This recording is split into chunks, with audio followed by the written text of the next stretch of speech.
Monsieur le Président, j'avais dit ici que de mon point de vue, la déclaration de politique générale basée sur le référentiel du projet contient des lacunes et un chapelet de promesses. Je viens aux lacunes. Monsieur le Premier ministre, mon honorable collègue Tafsir Choy a parlé de la réforme des institutions. Pas un mot sur les institutions dans le projet. Sur le capital humain, vous avez ici donné l'exemple de Singapour. Vous savez pourquoi Singapour s'est développé? Ce n'est pas à cause de l'argent. Singapour n'avait même pas d'eau. C'est la Malaisie qui fournissait l'eau à Singapour. Singapour s'est développé par la discipline. Le Premier ministre Lee, que vous avez cité ici, a discipliné ce peuple. Si vous avez un devoir, une obligation première, c'est la discipline, parce que c'est par la discipline que nous pouvons nous développer. Le franc CFA, la souveraineté monétaire. Mais pourquoi vous n'en avez pas parlé? Il a fallu l'interpellation d'un député de votre camp pour que vous veniez ici expliquer ce que vous voulez faire avec le franc CFA. Pourtant, nous avons vos déclarations. Et la première souveraineté monétaire, elle doit commencer par votre monnaie. Elle doit commencer par l'appropriation de votre monnaie. Qu'en dites-vous? Absolument rien du tout. Les promesses, un chapelet de vœux pieux. Monsieur le Premier ministre, 4 heures de temps, 4 heures, montre en main.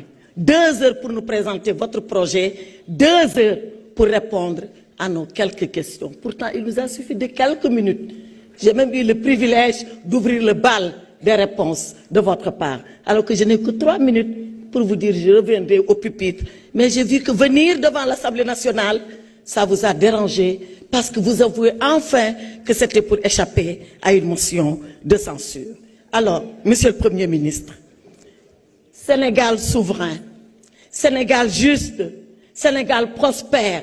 Quand nous lisons le référentiel, quand nous lisons l'agenda national de développement adossé au référentiel, ce n'est qu'un slogan. Ce n'est qu'un slogan, Monsieur le Premier ministre. Et vous savez les slogans.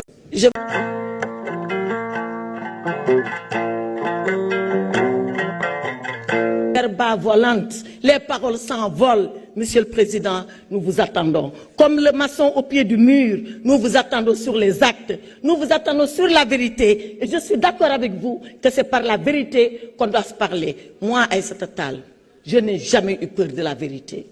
Et cette loi d'amnistie, si vous voulez l'abroger, abrogez-la. Abrogez-la.